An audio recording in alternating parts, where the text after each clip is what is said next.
So I'm Dan Thompson, I'm the president of the Entrepreneur Society. We run a series of events where we have guest speakers come in that are entrepreneurs and usually successful entrepreneurs. We run networking events for students, so it's a good, if you're interested in business or entrepreneurship, this kind of thing will hopefully be a good place to get involved and see what's out there. Tonight we've run a Silicon Valley Come to the UK event. We've had two entrepreneurs talk, one of them in person, which was Rick Burton, who sold his company hoodeasy.com a few years ago. He's lived out in California, so he's talking about his experiences out there. We also had via Skype a guy called Josh Buckley, who sold his company when he was 15, which was very inspirational. I think everybody enjoyed hearing about that. And he's just set up a company, Mino Monsters, raised $1 million in venture capital. So he spoke about his experiences in California. I think it was very exciting in terms of, that's not something that we can experience in Newcastle here, so to hear about that, I think people really enjoyed. So, on to the ups and downs, and this is a bit more about what it was like for me to actually run a business, and I think that basically learning to start and run your own business is a discipline in about three things. I think it's discipline in emotional stability, understanding accounts, and picking the right market. And then probably all underpinned by a shitload of hard work. So I'll talk about the ups and downs. So this is the most painful poster ever. I'm cringe looking at this, it's awful. But they gave me a free laptop, so wouldn't you do it? But I want to look at the words there, which says, I'm Kai Order, I agree with that, and I make it easy for groups of people to order customized clothing. Yes, that's essentially what I did. Thank you for that. And then it says, I'm an entrepreneur. And I really don't like this word entrepreneur because of the way it's used. It's kind of like this big brand term.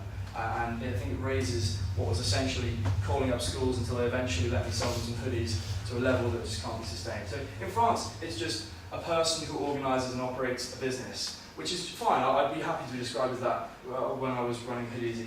But in the US and the UK, we have this on, taking on great and novel financial risk in order to do so. And I want to say that that's not really always the case, you know. A lot of the people who made risky decisions and everything, like, you know, who risked their business or risked it all, personally had a lot of money in the bank, so it wasn't that big a deal. And a lot of the best entrepreneurs, like the real entrepreneurs, you know, like Steve Jobs and Richard Branson and Bill Gates, all just started with less than £1,000 and just got going and built billion-dollar companies slowly over time. And yes, they took risks with the company, but personally, they were going to be all right. And I think in the current economy, we can all say that, you know, it is quite risky financially for you to be dependent on another company and their employment of you. So I'm not saying that everyone should start their own business, but equally, I hate it when the idea of the entrepreneur makes it seem so like unattainable, and when essentially all it really was doing was emailing people lots. So the first story is when I was 11. When I was 11, I was fairly shy. I was a shy kid, fairly antisocial, and when we got our family computer in the home, I was fascinated. I started playing games all the time after school. I was just playing games all the time at home, and then I found the internet. And again, I was fascinated. I saw the websites, and I decided I wanted to build something for myself. Some really interesting content on this website, and I built it for about a month, and then I decided to put it up for sale on an auction website, and to my surprise, it sold instantly for $200, and I was just in shock. It was a huge rush. I was 11 years old, and I just had $200 to my name, so I can't remember where I bought it, but I'm sure it was fun. My second story is when I was age 14. I had spent a few years just enjoying school and kind of taking some time out and figuring what I was going to do next after I sold those tutorial websites, and I decided I wanted to build something big, something a lot bigger than I'd done before. So I was looking into all the options, and I decided I wanted to build a big game site where people had kind of avatars and they could chat with their friends. So I decided I'm just going to concentrate on this and like really push my programming skills and just art skills and everything, and build a product that could really compete on like the world stage. And luckily, just at this time when like I was in the middle of my exams and the pressure was on, a company from Texas emailed me interested in the website, and they wanted calls. We had a quick phone call, and they just suggested up front, we want to buy it off your hands. So I pulled a number out of thin air. I didn't really know a thing at the time, and luckily they accepted straight away, and I sold a website for 6 figures at the age of 15. So I had a big lump of cash I kind of put on my hands at the time. basically, my parents didn't have a clue I was running a website. They thought I was just in my bedroom playing video games. So after the deal closed, maybe on a Tuesday night at like 11 p.m, I walked downstairs one day to my parents who were watching TV in the living room.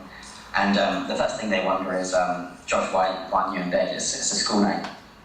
So I just walked downstairs and handed my dad the contract, and he's just shocked. I could just tell he was proud. They didn't know what to say, so my dad just walked up and kind of shook my hand. Then I just went to bed. I was like, okay, my deed here is done, so it's great to see them proud, and I just walked up to bed and let them talk about it. But before I went to bed, I kind of sat at the top of the stairs for a while, just listening to them, and I could just hear them. They were proud, and it was a great feeling, and that was worth way more to me than the actual money I made from the website sale. But the thing I learned from these past 2 years or so is that it's all about people. It may have taken me this long to learn it, and some of my past mistakes kind of taught me, but you are the average of the 5 people you spend most of your time with, and you have to make sure they're all great people, and they're people that kind of push you to bring out the best in you, and although it may not be a nice thing to do, but you need to kind of push out all the bad eggs who don't improve yourself as a person. Thanks, and hopefully over the next few decades I'll have many more interesting stories to tell. Thanks.